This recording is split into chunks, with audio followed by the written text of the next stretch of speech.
it's just sitting there. Like there's just no volume whatsoever.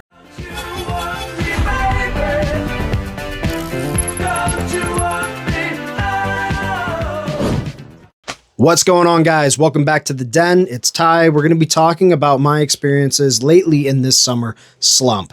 So, I was just in a live stream with DJ from DJ's Poke Center, kind of watching him, talk about everything going on, reading through the comments and everything. And one of the questions I asked him was, hey, DJ, what would you like to see more in content creation? And one of the things that he really likes personally is seeing market talk and business talk being what's going on with everyone else in the world of Pokemon currently.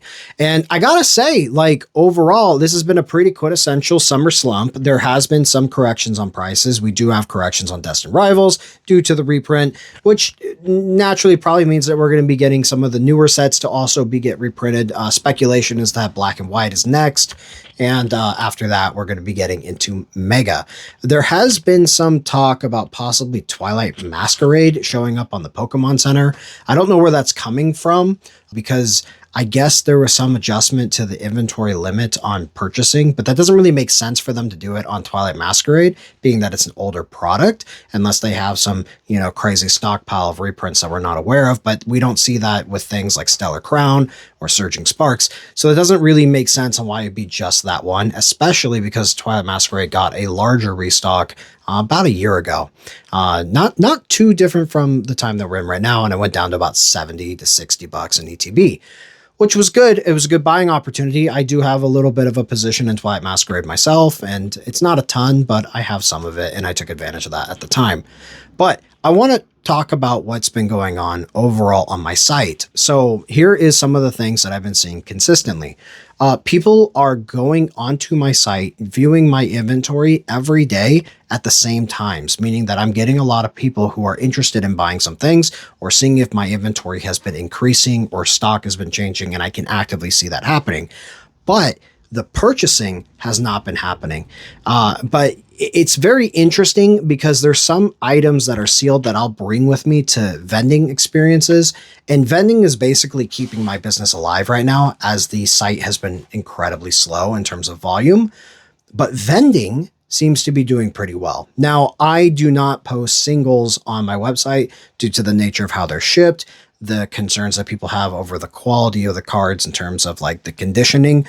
I don't like the idea of posting a photo and then they get it and then, hey, I didn't see this on the photo, and then we had to go back and forth, and then there's a possibility that they want a refund, or they just outright cancel the transaction, and then I have to deal with that whole situation. So in general, when it comes to singles, I sell those in person. So singles are right now probably one of my larger assets for the shop. You just don't see it if you're going onto the website.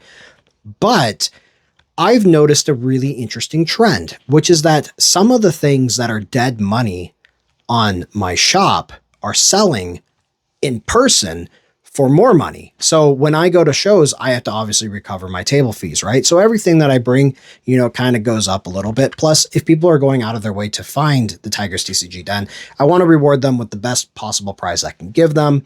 And getting inventory right now in this market is very difficult to make a profit on, right? Things are, like I said, stagnating or going down. So obviously, if I buy a bunch of stuff on the way down, there's a chance that, my buy-in price, be it 75% or 80%, is just going to end up going down too far, and then I won't be able to make a profit. So it doesn't make sense for me to have it. The problem is that if I spend that money on those items, I don't necessarily mind holding it. I have, a good selection of items that I've had on hold in the background, because I feel that they are undervalued, or I would just like to hold on to them longer. But when it comes to online sales, I think the biggest turnaway for a lot of these customers is that they get in there, they put an item into the cart, they go to checkout, and then bam, the sales tax hits them. And vendors, a lot of them don't do sales tax. Now, when I am in person and I give the people the option to pick what path they would like to pay with, I will include sales tax in those prices. So that way it makes sense, right? So that also means why some of my sealed would be higher priced in person versus what's on the website, along with, everything else I just discussed. But the interesting part is that the things that normally wouldn't sell, dead money items, are selling in person, but not on the website. So for example, Gem 4 is the one with the ponyta. That one I'll put on my shelf for $35 to $40, depending on the cost of the venue. And that thing is moving all day. No problem, right? But I think I have it on the website for like 32 bucks. Correct me if I'm wrong. It's just sitting there. Like there's just no volume whatsoever. So it's got to be a combination between the sales tax and the shipping fees, right? And the shipping, there's really no way to get around that. The cost to convenience of ordering from home is that you naturally have to pay a shipping cost. And a lot of people will either put that into the price of the product itself, or there will be a charge at the end of the transaction. Now, if you know where to look, you can get discounts on shipping on my website, because those who support me, I want to support them, and I'll give them a little, affiliate code to help, make those transactions easier for their audience. And I'll eat that a little bit in the profits. Most of my stuff, I really don't make that much money on. I usually am about 15% to 20% above my cost. But when you add in the fees, I mean, the credit card fees alone is like 3% on Shopify. You add in the materials to get the shipping stuff. Even if I'm reusing boxes, I have to get the bubble wrap. I have to get the tape. I have to get the, stuff, not to mention I actually have to go drop it off, which means I'm expending fuel. So there's a lot of cost that comes along with that. And on top of that, when you order on my website, and again, this is not really a pitch to be like, hey guys, come check out my website, but it's more of like reality of what I go through. When I get someone who orders, I try to make it at least worth their time during the order. So I like to make them like a little pack of cards, and then I throw in like a trick or trade or something like that. And those cost money too. I think trick or trades are at like $2 right now, $3. So when you put all that together, and we're talking about something like the Gem 4, right? If I'm getting it at a 20%, markup, if I'm lucky, and it's at 32 bucks, I mean, that's really not that much. I mean, that's like probably $4, if that. You throw in the trick or trade, and I'm basically negative. So that means that like any other costs associated with it has to be covered by the consumer. So it makes it very interesting that when I'm in person and the price is higher, people just take it. And I don't know if that's because they're coming to look for a cheaper item, or if they're looking to, have the sunk cost method, I think is what it's called, where basically you put in this effort, and what ends up happening is that you feel obligated to leave with something. But there's a lot of different vendors to go and buy from. So I don't know why I'm seeing the volume increase on that. It's very difficult right now. I have some money stowed away for buying opportunities, but the problem again is that if I'm buying something on the way down, I can't necessarily put that on the side immediately, which means I have to put it off to the side for later on as almost like a short-term investment. And some people are going to crucify me for that, oh, you're scalping, you're whatever, but most of my stuff I purchase off of other vendors or off of community members at these shows, right? So I usually do trade-ins. That's my biggest way of making things go. But now the problem is that because a lot of the sealed items have been going down or stagnating, a lot of the sealed items are not coming in. Not to mention the availability is still a problem, at least in my area. I live in California. I still don't see anything on the shelf at Walmart. And I'm not saying that I want those items. What I'm saying is that those who would go out of their way in the past to purchase those items, choose to rip it, choose to scalp it, however they obtained it, would normally come in and then trade it towards a product that they want, but they're not bringing it in. So I have to make do with cards, and I'm going back and forth, and then I have to go on to the open market, places like eBay, and try to see if I can find, items to them restock the shelf with. So it's been an interesting time. One thing that I'm internally grateful is that I never decided to go full time into this. I didn't purchase a LGS or do anything crazy like that. I just watched Brian's video from Pokémon. That was terrifying. And I already knew that going in. I'd watched older ones with Rudy where he talks about the cost of having an LGS and how it basically will just come and suck the life out of you, even if you have high profit margins from things like distribution.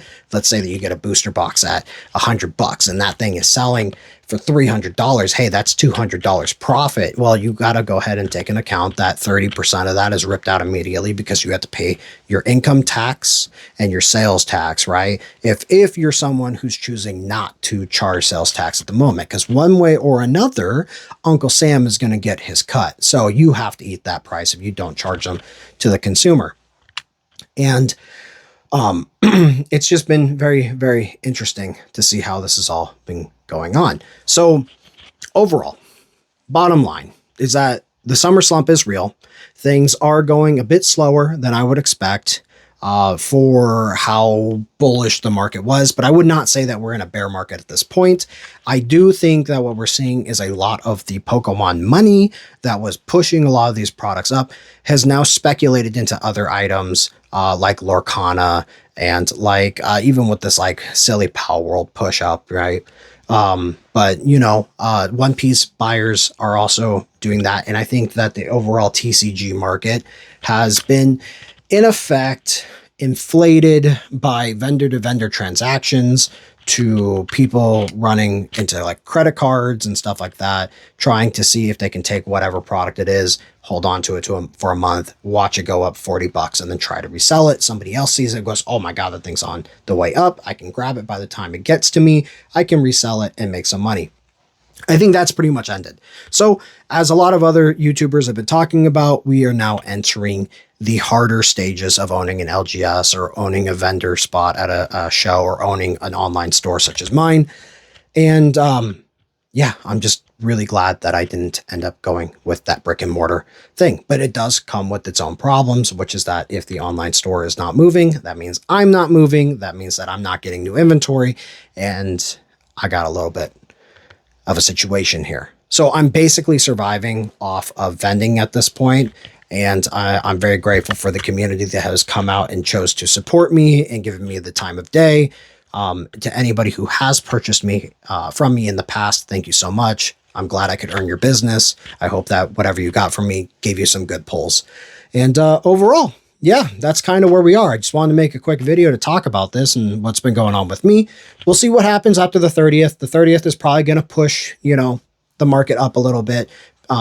If we do end up getting more reprints of some other sets and that does come to market, those are all great buying opportunities for anybody who does want to go for those, you know, longer term holds. And I would highly recommend that. Other than that, guys, make sure you use the code right down here. It'll get you a free pack on the website. If you choose to go to Tiger's TCG Den and give me your business, again, thank you so much if you do. But that's about it. I will see you guys later. Bye.